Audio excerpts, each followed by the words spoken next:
Hola, ¿qué tal? Muy buenos días a todos. Bienvenidos a un nuevo programa de Junta Médica. Leslie, ¿cómo estamos hoy? Buenos ¿Cómo días. estás, Paula? Muy buenos días. Hoy día hay un programa muy interesante, varios tópicos, sobre todo que la gente no sabía y ahora lo va a saber. Tenemos hoy día el hígado graso.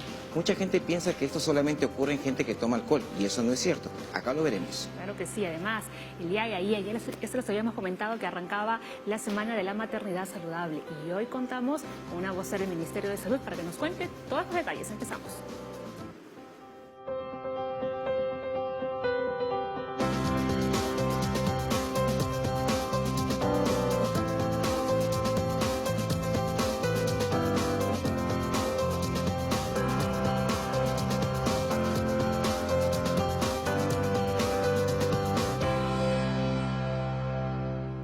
Junta Médica hablamos del hígado graso alcohólico y el no alcohólico.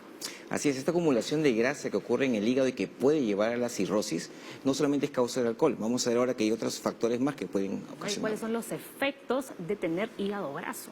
Las consecuencias. Claro, porque usualmente uno dice simplemente se acumula, no, porque esto se va a cicatrizar, se va a fibrosar y puede llegar a la cirrosis. Contamos con los mejores especialistas, ahora se los presentamos. Además, también estamos en la Semana de la Maternidad Saludable, Segura y Voluntaria. Todas las actividades que se van a realizar durante esta semana se las vamos a contar aquí en Junta Médica. Seguimos con lo que es lucha contra la anemia, para que la madre gestante no tenga ningún problema y ese niño salga sano y fuerte. Y hoy toca no aprender más, no sobre los primeros auxilios. El SAMU vuelve aquí al estudio de Junta Médica. ¿Qué vamos a aprender el día de hoy? Hacer RCP en bebés y niños. Sí, básicamente vamos a encontrar que son diferentes las técnicas, pero igual de efectivas. Y como siempre, ya como todos los días, nuestros médicos aquí en la Junta Médica están preparadísimos, ¿no?, para contarnos sobre este tema tan importante e interesante que es el hígado graso. Nos acompaña la doctora Adelina Lozano, jefa del Servicio de Gastroenterología del Hospital Arzobispo Loaiza, y también el doctor Hugo Arbañil, endocrinólogo del Hospital 2 de Mayo. Doctor, ¿por qué es importante que un endocrinólogo esté hoy aquí en la Junta Médica hablando del hígado graso? ¿Cómo está? Muy buenos días. Muy buenos días, gracias por la oportunidad de compartir algunos aspectos que realmente son muy importantes.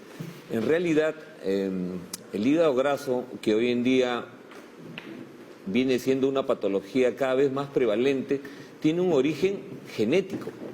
Y eso es sumamente importante. Si nos vamos al origen en sí del hígado graso no alcohólico, el origen es la resistencia a la insulina, como el aspecto más importante que, diríamos así, sustenta todos los cambios que se van a producir posteriormente en el hígado.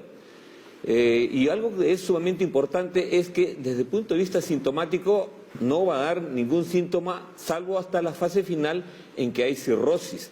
En esos casos ya empiezan a haber síntomas, las varices esofágicas, el sangrado, pero pasan décadas en que la persona va desarrollando los cambios en el hígado, ¿no es cierto? Y fundamentalmente eso ocurre. ¿Y por qué es que la resistencia a la insulina va a llevar a este hígado graso? Es fundamentalmente por el estilo de vida. ¿Y por qué cada vez vemos más esta problemática? Porque el estilo de vida en el mundo ha cambiado. Cada vez caminamos menos y cada vez ingerimos más alimentos hipercalóricos. Esos dos aspectos son los que están llevando a que este sustento genético que tenemos nosotros como población migrante del Asia desde hace millones de años que poblamos América Latina, vamos a desarrollar y tenemos una gran prevalencia de problemática del llamado hígado graso no alcohólico. Muy bien, doctor.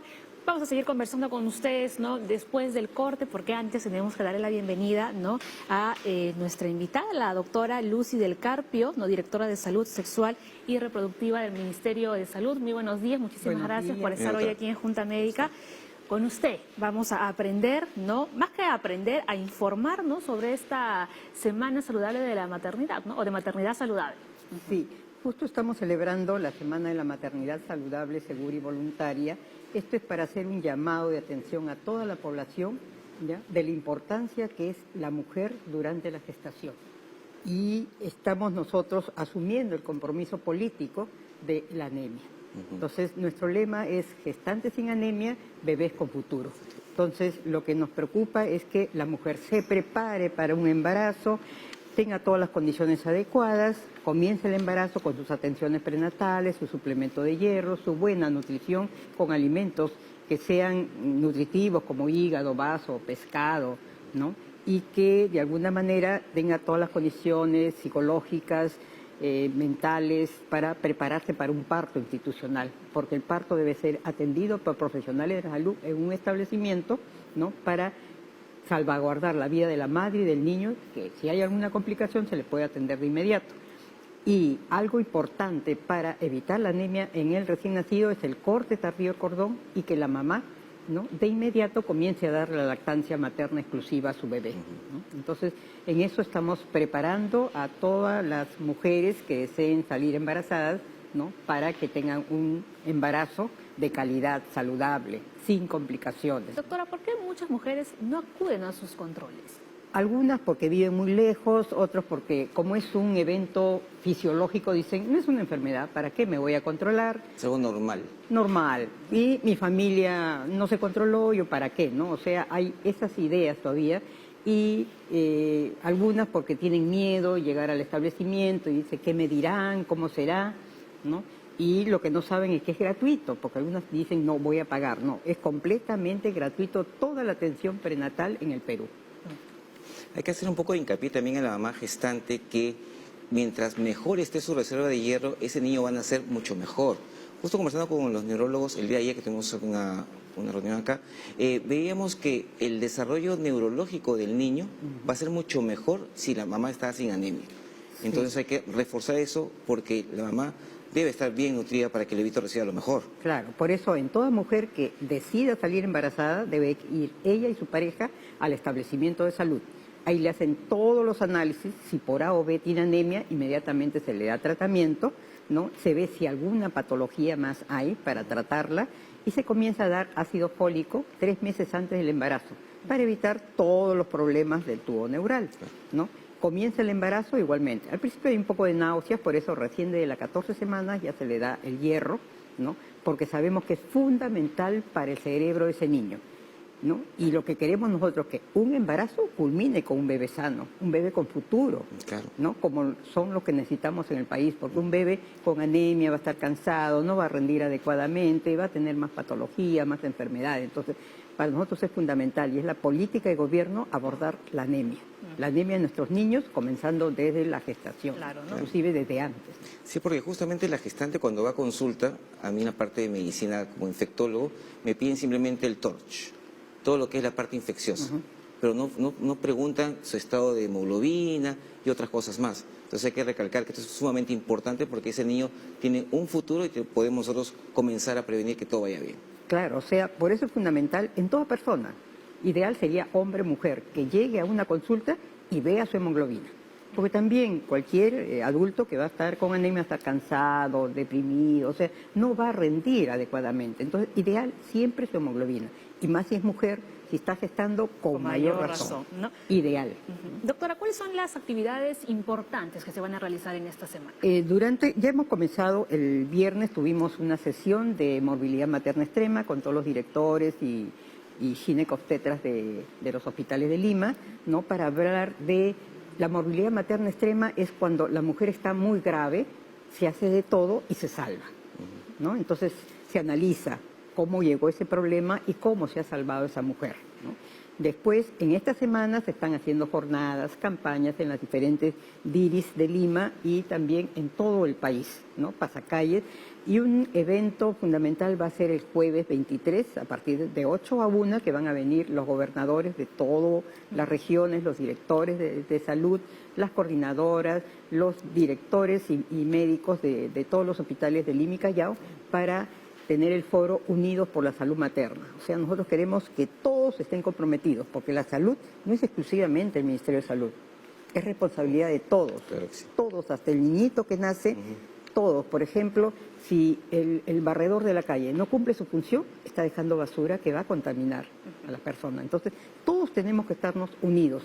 Entonces, por ejemplo, cuando una mujer tenga una complicación, ayudar, los agentes comunitarios, los de transporte, el SAMU, que para nosotros es fundamental para esa referencia, ¿no? Y nos apoya mucho para salvar vidas. Entonces, todos tienen que estar unidos, principalmente el esposo y la pareja.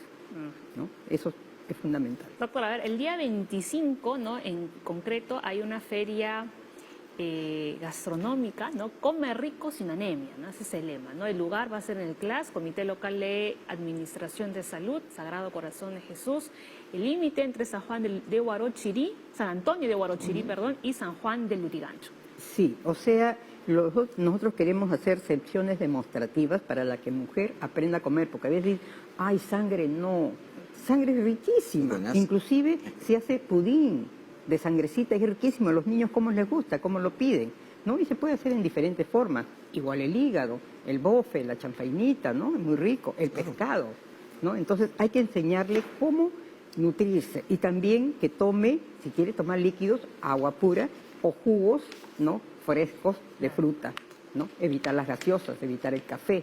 Eso no es beneficioso para la gestante. Como decía ayer Leslie, ¿no? Hacer comidas que realmente nos alimenten, ¿no? Con hierro. Hay que tener mucha imaginación y sazón. Claro, porque también no le podemos decir a una mujer, coma esto, esto, esto, y de repente en el lugar de origen no hay. Claro. Pero si hay, por Claro. ejemplo, la sangrecita que tiene su animalito y le puede agregar trigo, quinoa, cosas que son muy nutritivas, brócoli, entonces combinarla y eso es agradable para ellas y agradable también para todos. El otro día hemos comido una causa rellena con sangrecita, riquísima. Sí. ¿Qué he traído, doctora, para probar? Me lo invitaron. Pero son platos ricos y nosotros como peruanos tenemos una gastronomía papa rellena, fabulosa, exquisita, como varias fabulosa, cosas. ¿no? Sí. Entonces, a comer rico, pero sano. Eso es lo que queremos. Así es. Doctora, la cámara es suya, haga la invitación, ¿no? Para que todas las gestantes acudan, ¿no? A esta feria gastronómica el día 25 de mayo. Sí, queremos que todas nuestras gestantes nos acompañen en esta feria para que vean cómo se deben preparar esos platos tan ricos que tenemos para su nutrición. Y ustedes piensen, si ustedes están gestando, ustedes quieren un niño sano, un niño que tenga un porvenir, un niño que tenga un futuro. Por eso acudan a esta feria para que les enseñen y cómo ustedes deben preparar los diferentes platos, ¿no? Y únanse ustedes a esta cruzada que tenemos por una maternidad saludable, segura y voluntaria, porque ustedes deben gestar cuando se crean que están en buenas condiciones y cuando ustedes lo deseen. Muy bien, agradecemos a la doctora Gracias, Lucy doctora. del Carpio por haber estado hoy aquí en Junta Médica. Nos vamos a la pausa, pero antes, si ustedes entran al Google, ¿no? Por algún motivo, esta es la imagen que se van a encontrar. Y dirán, ¿quién es ese señor que está ahí, Leslie? ¿Quién es? Él es Willem Einthoven.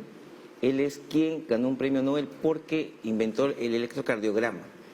Una forma en la cual podemos nosotros determinar cómo es la actividad del corazón.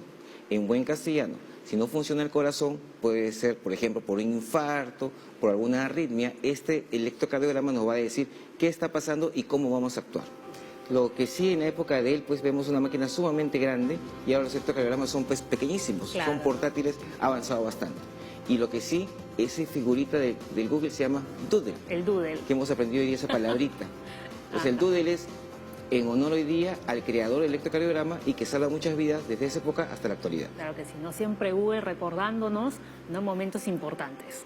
¿No? Momentos importantes, ¿no? O personajes importantes también, Leslie. Bueno, nos vamos a la pausa aquí en Junta Médica y ya regresamos con más.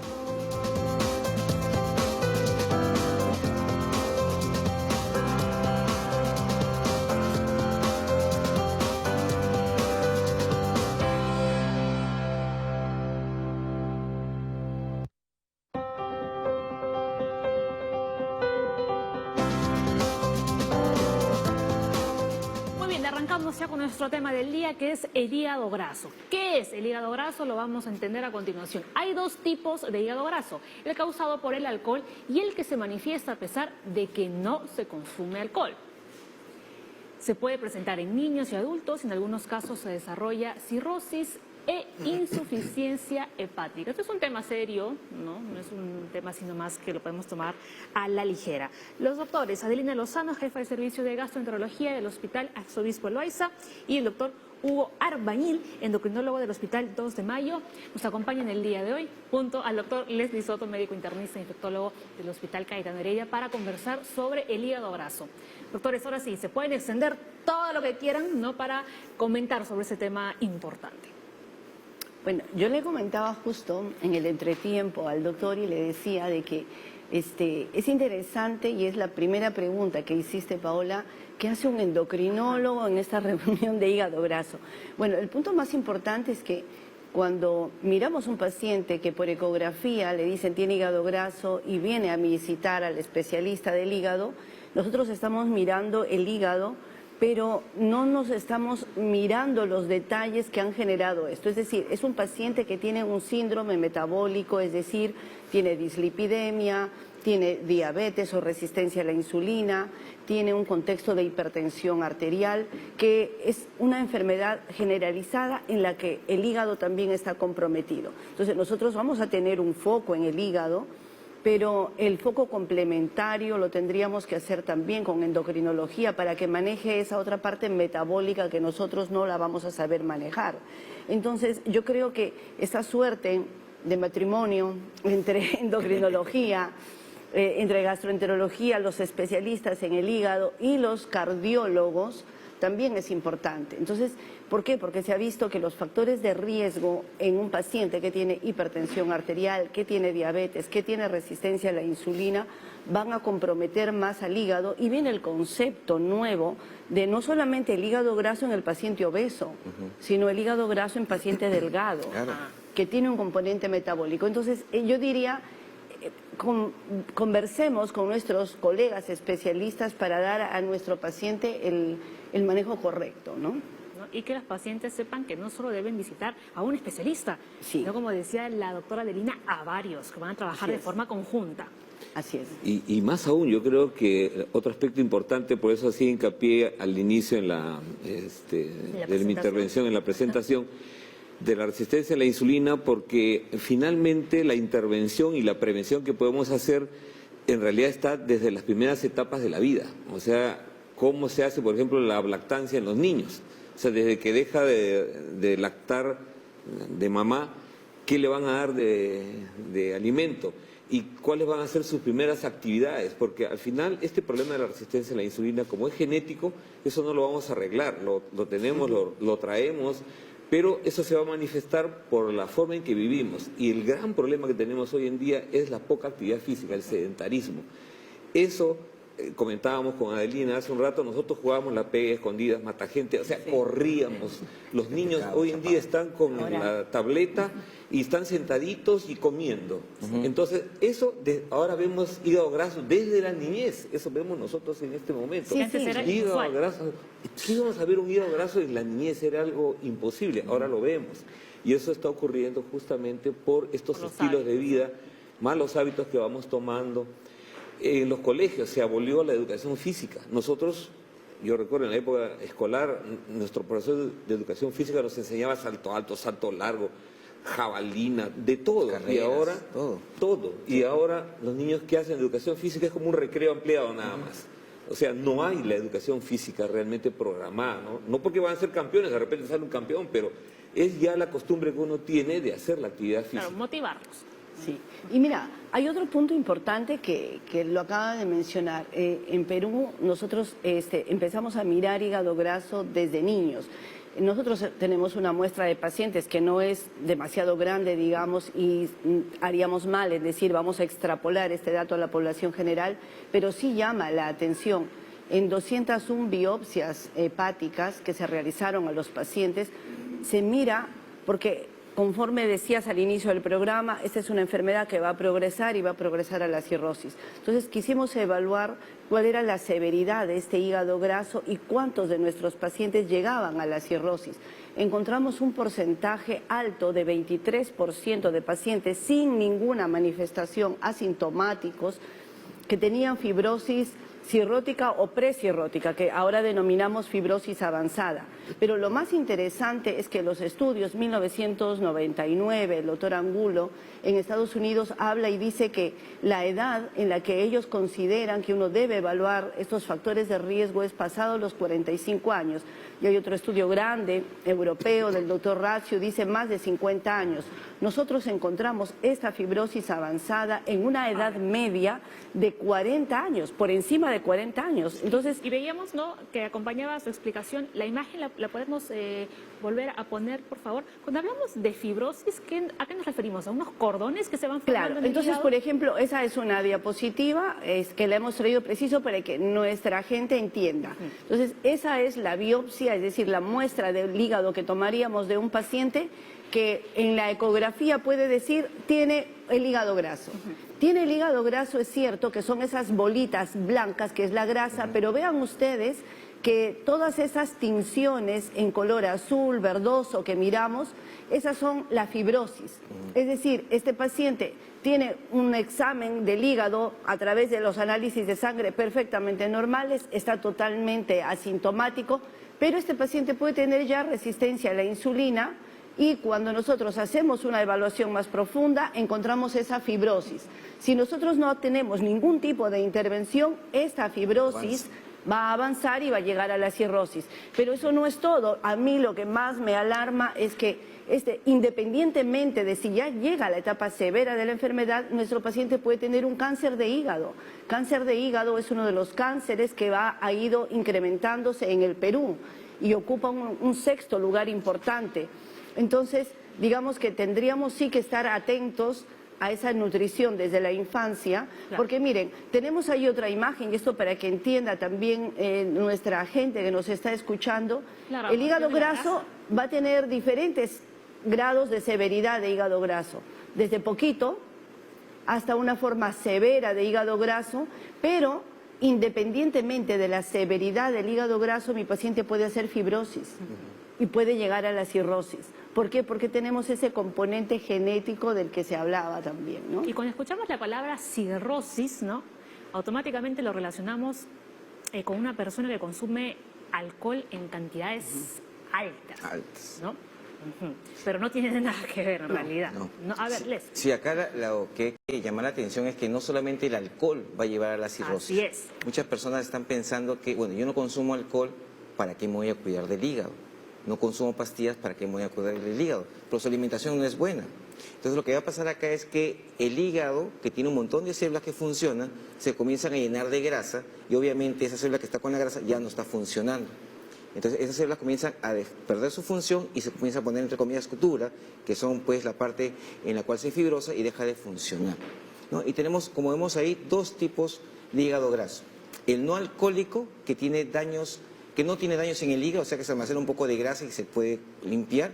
Y el que sí tiene inflamación y lesión en el hígado, lo que llamamos esteatosis hepática no alcohólica, o mucha gente llama el NASH, ¿no? Mucha gente habla de esta manera, y el hígado graso alcohólico. Entonces acá básicamente la idea es que mientras más dañemos al hígado, este se va a inflamar mucho más y va a dar más lesiones y va avanzando. Y lo importante, bien, como mencionaba el doctor, es que ya no está asociado simplemente con el hígado y la grasa, sino que al síndrome metabólico. Tenemos malos hábitos alimenticios y tenemos falta de ejercicio. Doctor, ¿esta enfermedad puede ser hereditaria o no? Sí, es básicamente, o sea, el origen del llamado hígado graso es, como les comentaba, la resistencia a la insulina. Diríamos, es la base genética. Pero no es un gen, son en realidad múltiples genes y varía de acuerdo a razas. Una de las razas que tiene mayor resistencia a la insulina justamente son aquellos que los llamamos latinos, que venimos de una migración asiática, porque toda América, tanto América del Norte como América del Sur, hace miles de años nuestros ancestros migraron a través del estrecho de Bering, poblaron América del Norte, Centro y Sur finalmente. Y para hacer esa migración tuvieron que tener genes que se les denomina genes ahorradores, porque venían caminando, ¿no es cierto?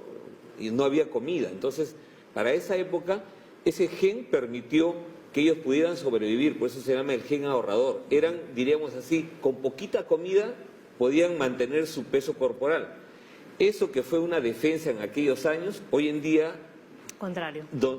al contrario, ya no nos defiende, más bien ya no nos sirve porque hay mucha más bien oferta calórica y ese es el gran problema. Y como Entonces, no hacemos ¿los peruanos actividad tenemos física, mayor predisposición efectivamente, a eso iba, que como bien manifestaba Adelina, ya hay estudios hechos en Estados Unidos donde ellos hablan población hispana, dicen, y es fundamentalmente mexicano quien está identificado como gente que hace hígado graso. Y nosotros, pues, con México, desde el punto de vista fenotípico, creo que voy a México y paso como mexicano, ¿no es cierto? Somos de la misma extracción genética, mochica. En mi caso yo tengo extracción mochica, lambayecano. Entonces, evidentemente devenimos de esta migración. Yo quería aprovechar para comentar otro aspecto importante, creo, porque, como bien has dicho, Leslie, la fibrosis, la cirrosis es afectada no solamente por el alcohol, en este caso por la resistencia a la insulina y los estilos de vida, pero hay algo que en nuestro país es, yo creo que muy grave, lo que pasa es que a veces no lo tocamos y por eso quiero aprovechar, y es el consumo de tóxicos, plantitas. ¿Cuántas veces en Estados Unidos se ha demostrado que 15% de cirrosis está ocasionada por consumo de hierbas en dosis tóxicas? Y eso que allá las hierbas vienen etiquetadas. Acá nosotros a veces vamos a un mercado, yo voy a tomar tal hierbita, y uno dice, estoy tomando tal hierba, no quiero decir nombres para de repente, pero ¿qué les digo? Para bajar de peso tal hierbita. Y uno le pregunta, oiga, ¿y usted sabe, realmente conoce qué es esa hierba? Bueno, doctor, me han dicho que es, pero ¿dónde está? ¿Hay algún registro sanitario, algo? Nada.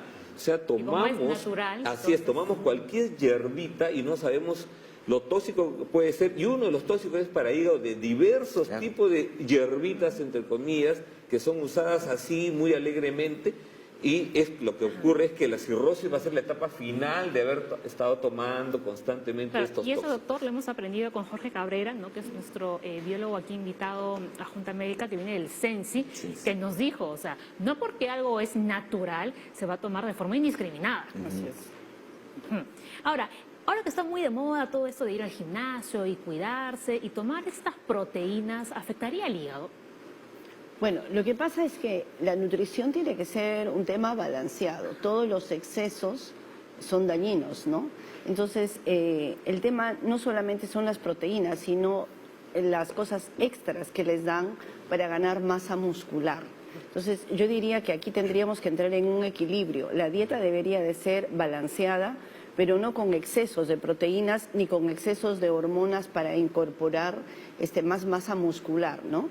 El ejercicio es saludable, pero el ejercicio saludable para vencer la resistencia a la insulina, para el hígado graso, es un ejercicio cardio.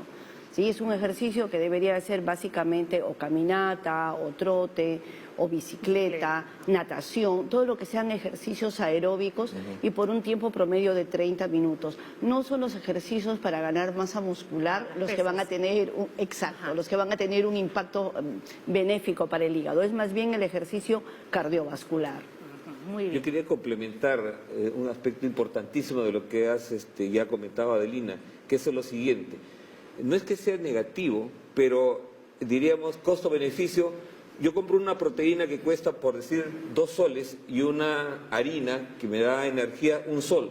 Estoy gastando para hacer mis ejercicios 2 soles cuando puedo gastar 1 sol. O sea, es una mala inversión cuando uno hace ejercicio comprar proteínas. O sea, ese sería el número 1. Y número 2, como bien has dicho, es lo que se les da, que usualmente son andrógenos orales. Y los andrógenos orales están realmente contraindicados porque todos se metabolizan en vía hepática, producen una lesión que se llama la peilosis, que es una lesión precancerosa. Por eso es que no debieran usarse andrógenos orales.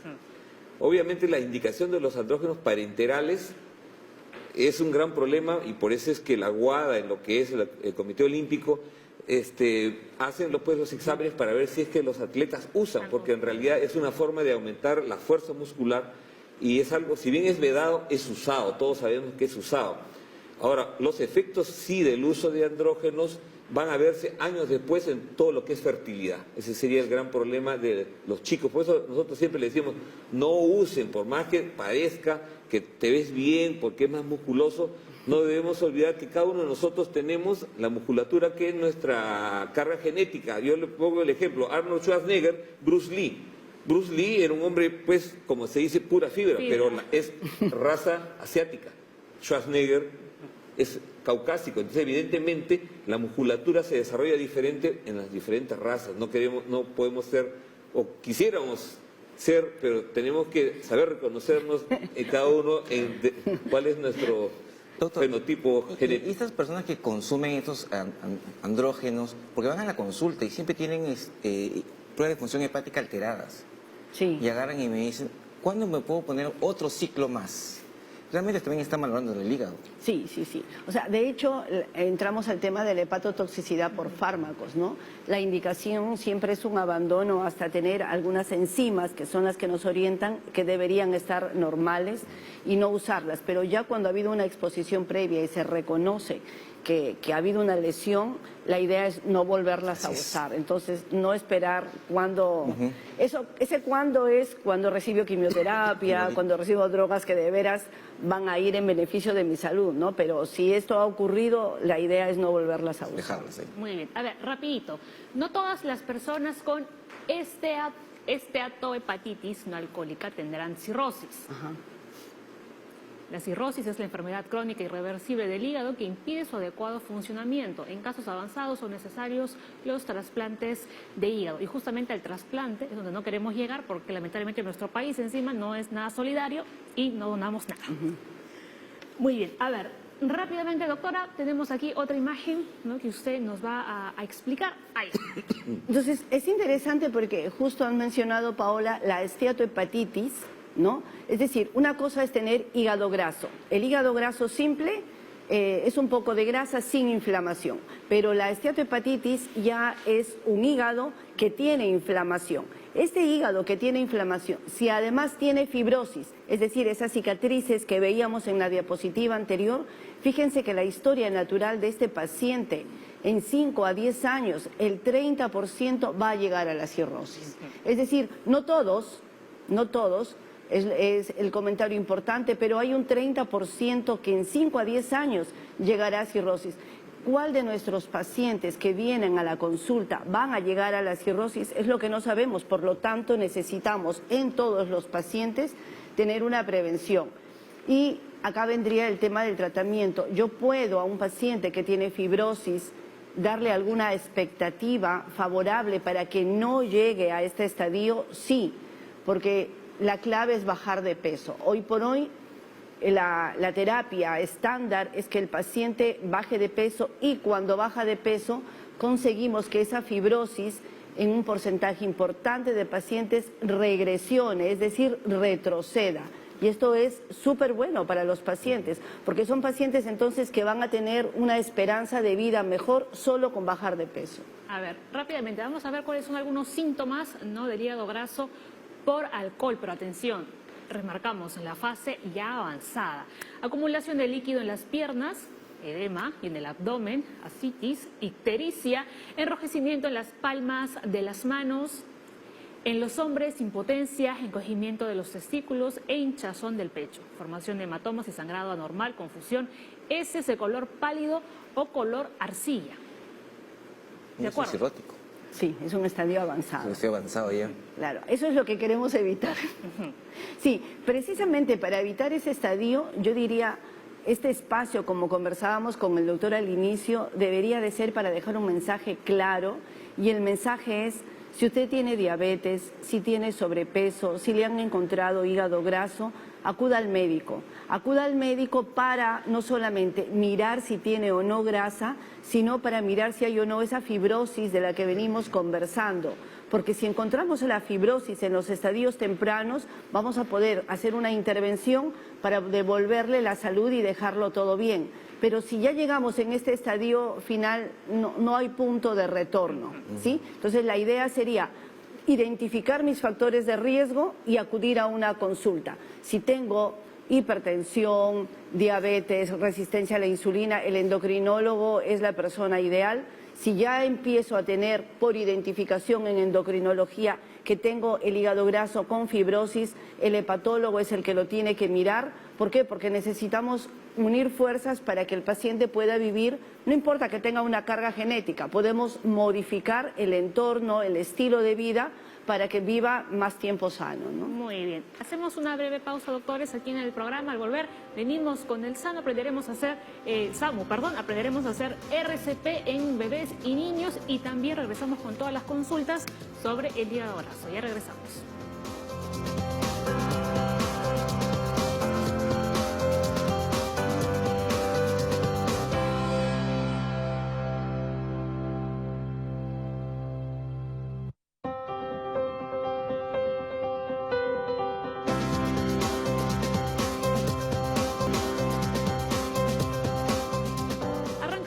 nuestro bloque de emergencias médicas. El doctor Carlos Malpica nuevamente aquí en el estudio de Junta Médica. ¿Cuál es su nombre, disculpa? Isis, ¿no? Junto a Isis vamos a aprender cómo hacer RCP, en este caso en los bebés. Así es, lactantes. En los lactantes. Menos de un año. La causa del paro cardiorrespiratorio en el lactante es diferente que la del adulto. En el adulto la causa de falla es el corazón. En el lactante es respiratorio. Entonces tenemos que privilegiar todo lo que es el componente respiratorio. Todos los papás hemos pasado siempre que las primeras noches y durante años después siempre uno va a ver al hijo si está respirando o no, ¿no? Ese es el temor de todos.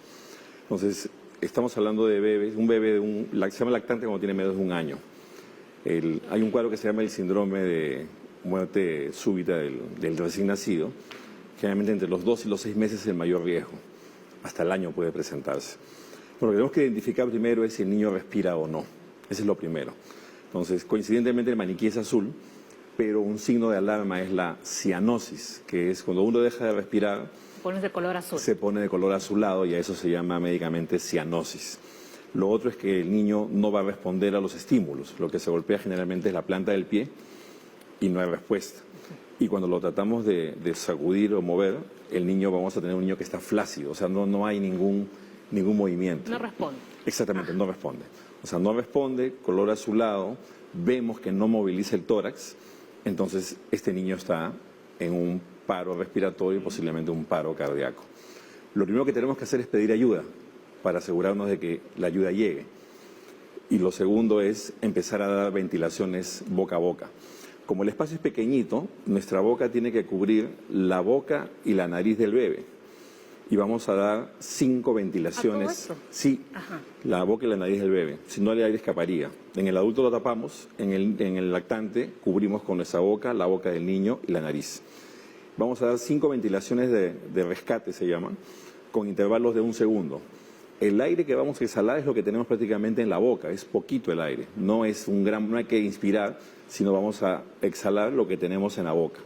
Son 5 bocanadas. Previamente. No.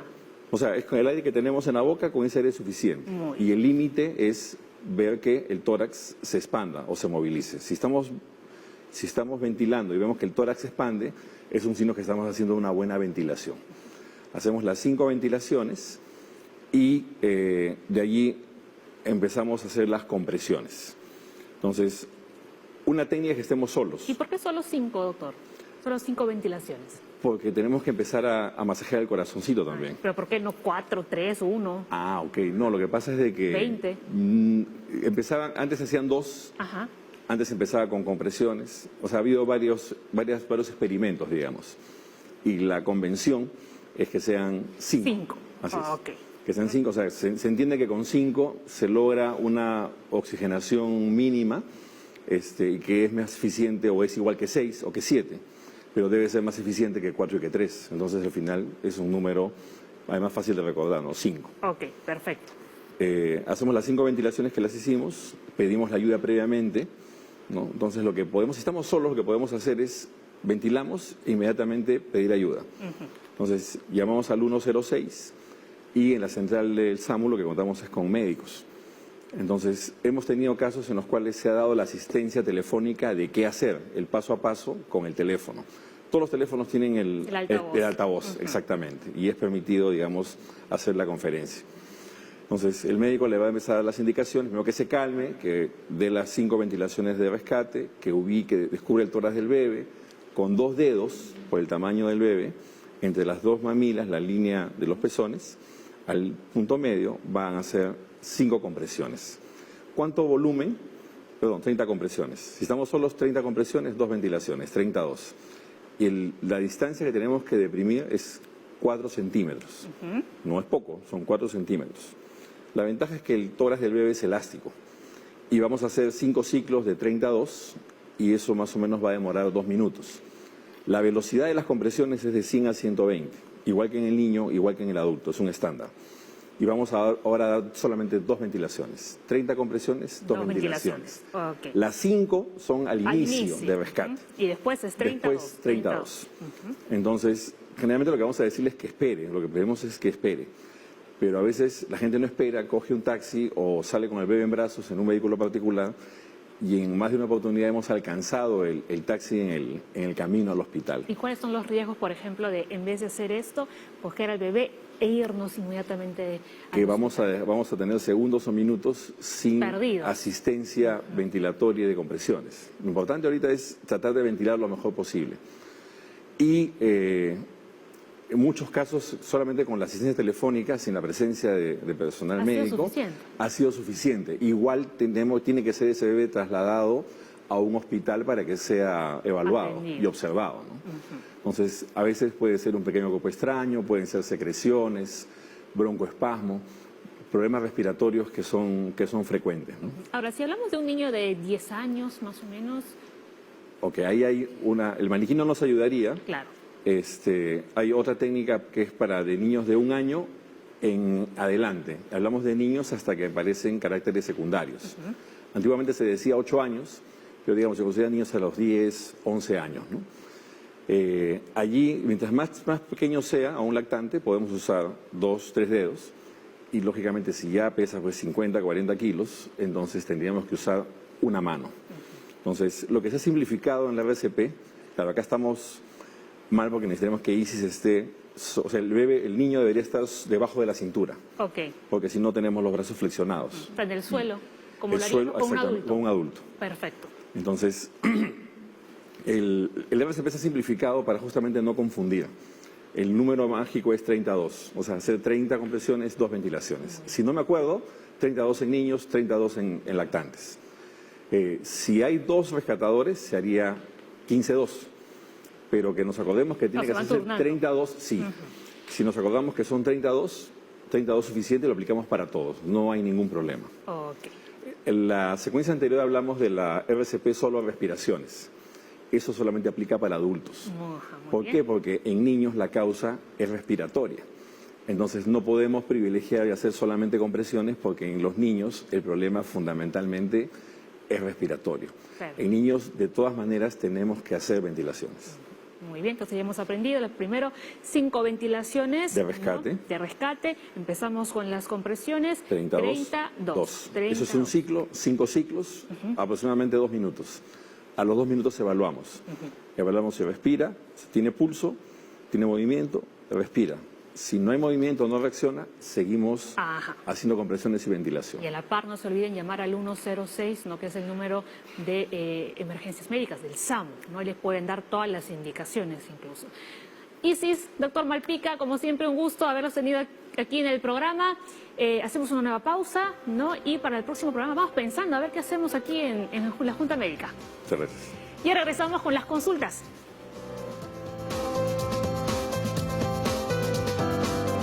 Nos ha llegado una del Facebook, María Luisa Rodríguez. Dice, no tengo vesícula, ¿cómo afecta a mi hígado y cómo debo de equilibrar esta situación? Doctores, atentos, al volver se responde.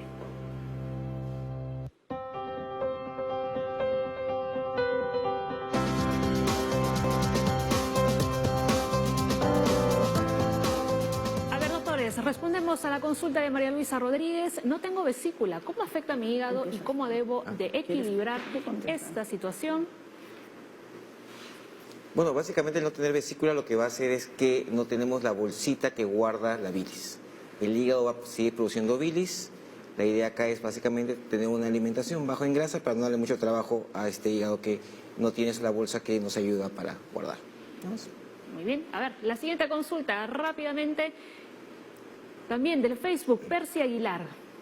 Estos nombres me suenan, escriben todos los días, me parece. Sí, están pendientes de Hay que nuestro agradecer programa. a nuestros televidentes fieles aquí a la Junta Médica. ¿Qué examen debo hacerme para saber si tengo hígado graso? ¿Qué alimentos me pueden ayudar a superar esta condición? A ver, Percy, yo creo que lo más importante es empezar por una ecografía. Si en la ecografía dice que hay hígado graso, hay que asistir al médico para pedir una serie de exámenes. Dentro de esos hay que evaluar resistencia a la insulina, triglicéridos, HDL, colesterol. Hay que hacer una prueba para ver si hay diabetes o no, que es lo más importante dentro de los análisis. Virus B y virus C, porque también podrían estar allí involucrados y eso empeora el pronóstico. ¿Y qué alimentos me pueden ayudar para superar esta condición? Una dieta que esté, bueno, tiene que ser equilibrada, pero de preferencia lo que favorece el hígado graso son los carbohidratos, es decir, arroz, yuca, papa, camote, azúcar, gaseosas. Esas son las cosas que van a empeorar esta condición, por lo tanto hay que consumirla sí, pero de manera no tan exagerada. Doctora Adelina, una pregunta.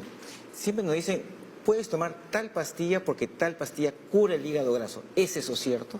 No, nada. no, para nada. Y o vas a beber, tienes una noche de celebración, sí, ¿no? Sí. Toma una lista de nombres que no los voy a decir, pero eso tampoco funciona. No funciona. No Para funciona, no existe la píldora mágica que proteja al hígado del alcohol, no existe la píldora mágica que proteja el hígado del hígado graso y no existe la píldora mágica que cure el hígado graso. Yo había escuchado incluso que tomar una cucharada de aceite de oliva, ¿no? Protegía el hígado antes de consumir alcohol. También. Eso son... Floro. Son Claro, muchos mentira. mitos, ¿no? Porque Claro. hemos dicho que el sustrato es genético, es la resistencia a la insulina, que se va a manifestar dependiendo de cómo viva, cómo se alimente, qué haga. O sea, por eso es que no hay, diríamos, una cura, no hay ninguna pastilla mágica, ¿no? Claro, lo que pasa es que las grasas van a retardar la absorción gástrica del alcohol, ¿no? O Van a estar con el... retrasarnos, no Claro, pero proteger. el efecto va a estar. Pasa igual. Sí. Y más bien, doctora, lo único que sí existe es no atacar al hígado. Exacto. Exactamente. Alguien que tenga problema en el hígado es no atacarlo y es la mejor solución. Claro, es decir, no atacar al hígado significaría no tome bebidas alcohólicas en exceso, que esto es importante, no consuma demasiado carbohidrato, haga una vida más activa, Saludable. que haga ejercicios todos los días, esto es lo más sano, ¿no? Muy bien, a ver, Doménica llamó desde Huachipa. ¿Los pacientes con hipotiroidismo podemos desarrollar hígado graso, doctor? Doménica, la respuesta sería sí, indudablemente. Lo que ocurre es que el hipotiroidismo puede acelerar la presentación de su hígado graso. O sea, el tener hipotiroidismo es una condición en la cual el metabolismo se hace más lento. Usualmente nosotros encontramos colesterol elevado en la gente que tiene hipotiroidismo. La acumulación de colesterol, que también ocurre en el caso del hígado graso, que se acumula triglicéridos y se acumula colesterol, lo que hace en el caso del hipotiroidismo, como pregunta Doménica, es acelerar, diríamos, hacer manifiesto más temprano su hígado graso. Esa sería la idea, ¿no? Muy bien, entonces la respuesta es simple, sí. Sí. ¿No? Muy bien, vamos con otra consulta, Leslie. Por teléfono nos llamó Consuelo desde Chorrillos, dice, tengo polio y me diagnosticaron hígado graso hace 3 años. Soy de contextura delgada y cuido mucho mi alimentación. ¿Beber poca agua o no caminar con frecuencia puede contribuir a tener esta condición? Claro. La idea es la siguiente, el tener polio, uno puede pensar que no hace actividad física por la propia condición, pero lo que pasa es que hay que acondicionarse la actividad física dependiendo de cómo lo puede hacer. Hay ejercicios solamente de brazos, hay ejercicios de ligas, o sea... Puede nadar. Puede nadar, es decir, es cosa de encontrar la actividad física, ¿no? Ahora, apropiada para su condición. Beber poca agua, diríamos, no es que agrave, pero va a depender de, quizás, que es algo que feo para alguna patología, el tomar la condición de tomar agua que sea necesario, que el cuerpo lo necesite, yo creo que es lo que va a tener que hacer, ¿no? Doctor, una pregunta. Mucha gente dice, sobre todo gente con sobrepeso, mi colesterol en la sangre está normal, mis triglicéridos en la sangre están normal, por lo tanto no puedo tener hígado graso. ¿Es eso cierto? No, porque puede ser, y esto también es muy frecuente, hay personas que tienen ya el problema diagnosticado como hígado graso, empiezan a tomar medicación y claro, con la medicación tienen en sangre colesterol normal, triglicéridos normal en la sangre, pero ya tienen en realidad el depósito graso y tienen la condición de la reacción que hace el hígado, la fibrosis que comentaba Adelina, ¿no? Pero sí puede haber también, Leslie, es decir, sí puede haber, es decir, yo puedo tener un paciente que tiene hígado graso y que está metabólicamente sano desde el punto de vista de los lípidos, colesterol y triglicéridos normales, pero tiene resistencia a la insulina. Entonces, este es un mensaje a la primera pregunta que nos hacían. ¿Cómo me diagnostico hígado graso? Una ecografía, pero luego los análisis. Entonces vamos a ver un grupo de pacientes que tienen hígado graso y que tienen básicamente dislipidemia, triglicéridos elevados a la cabeza, porque es el que se deposita en el hígado, esos acúmulos de globitos blancos que veíamos en la diapositiva. Y el otro grupo, a lo mejor triglicéridos están normales, pero tenemos que buscar resistencia a la insulina, porque a lo mejor ese es el grupo de pacientes que tiene resistencia a la insulina. Entonces tenemos dos formas de abordar el hígado graso. Si es que ya tengo resistencia a la insulina, debo de buscar ecográficamente, y al revés, si es que ecográficamente tengo, ese es mi punto de partida, y debo de buscar resistencia a la insulina y triglicéridos. Claro. O sea, por cualquiera de los dos lados. La idea acá básicamente es, tengo un problema con las grasas, pero también tengo un problema con mi resistencia a la insulina. Entonces la idea es un manejo global, por lo tanto hay que evaluar bien al paciente. Sí. Muy bien, ¿más consultas? A ver. Sí, desde el Facebook Mariana Vergara nos dice, en mi ecografía abdominal me salió que tengo esteatosis hepática leve. ¿Qué significa eso? ¿Necesito alguna dieta especial o cuidado? Bueno, yo creo que empezamos, es prácticamente lo mismo, hay que ir al médico, porque hemos dicho que no importa la severidad del acúmulo de la grasa.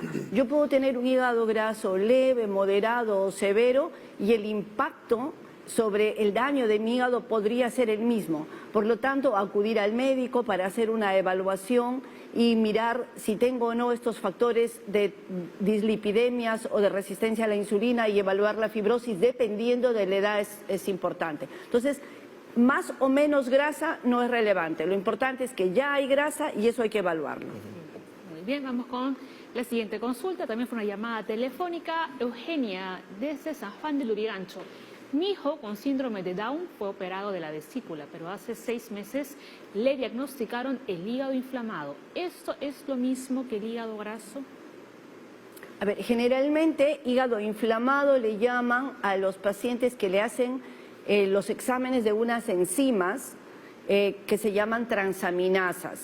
Cuando le hacen una enzima que se llama transaminasa y está elevada la enzima, transaminasa TGO o TGP, si los nombres le suenan, entonces le van a llamar hígado inflamado. Pero el hígado graso no solamente se puede presentar con esta inflamación.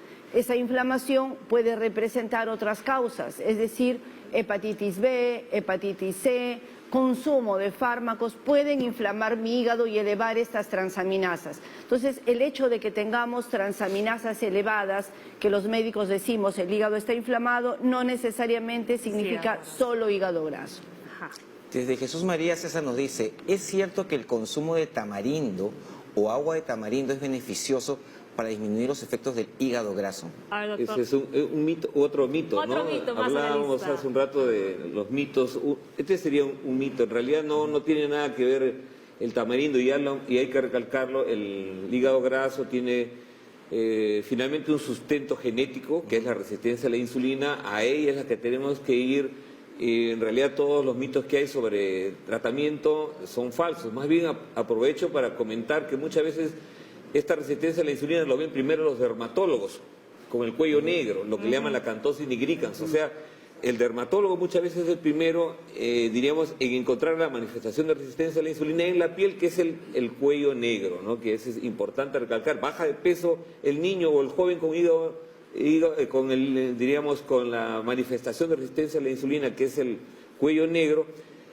Ese tipo de presentación, por ejemplo, en esos niños ya tenemos que sospechar que pueden estar haciendo hígado graso. Claro. Por ejemplo, esa es una de las formas que los padres tenemos que tener en cuenta ahora que los niños hacen tan poca actividad física.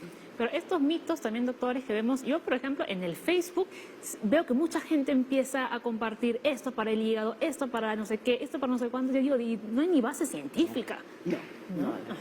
No la hay. Hay que tener mucho cuidado. Sí, y sobre todo porque dicen, me hizo bien, pero en realidad puede ser una coincidencia. Y efecto placebo. Efecto placebo. Ajá. Lo real para el hígado es dieta saludable, actividad física y conserve el índice de masa corporal ideal. Eso significa, si mide 1,60 m, pesar 60 kilos, si mide 1,50 m, pesar 50 kilos.